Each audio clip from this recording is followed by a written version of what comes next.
What's up guys? So in today's video I'm going to be doing a comparison between a stock 2013 MAZDASPEED3 exhaust and a Resonator deleted MAZDASPEED3 exhaust. I don't have a lot of clips of the stock exhaust. I did it a while back, the Resonator delete.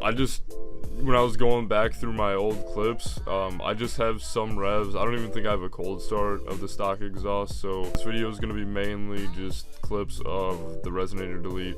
I have 4-inch burnt tips on there that I got put on, so I'll show those to you. So it's kind of deceiving, the 4-inch burnt tips being on there. It makes it look like I have a full exhaust when I don't. Yeah, I mean the Resonator delete, it sounds good, so hopefully if you're, looking into doing this to your exhaust, you're gonna have something to compare it to, and I'm gonna do some clips I think inside the car as well, so you can kind of get a feel for the drone in the cabin of the car or whatever, if you're worried about that kind of thing. So yeah, let's just jump into the clips, show you and try to compare both with the clips that I have provided for you guys. And like I said, it's going to be mainly just a video on the Resonator delete itself, how it sounds inside, outside the car, cold start, revs at different RPMs and stuff like that. Hopefully you guys enjoy this video. I am using my external microphone. I've had problems with this in the past. Kind of makes noises, some staticky noises, and it cuts out. If it's gonna be like that again, I'm just not gonna use it, and I might have to contact the company about it or something, just because I've had some problems with it. And I like the microphone. It's just, and the quality is definitely, you can tell a difference between the microphone and the onboard microphone on my iPhone. But it's just, I don't know, it breaks up my voice sometimes and it makes some weird noises. So if that's the case, I'm not gonna use it. I'm just gonna try it and see how it goes. So let's jump right into it.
Okay, so just a couple of things I wanted to address. So the sound for some of the clips, like the drive-by clips and in the cabin. So the drive-by clips, anything, you know, in person is gonna sound louder, it's gonna sound better than my microphone. That's just something that, you know, I wanted to throw out there. So it definitely is louder than what you're hearing, but again, it's pretty accurate. Although the person who I had filming was a little bit farther away in some of the clips, so I guess take that into account as well. Inside the cabin, the noise isn't that bad. It's definitely louder than what the microphone was picking up.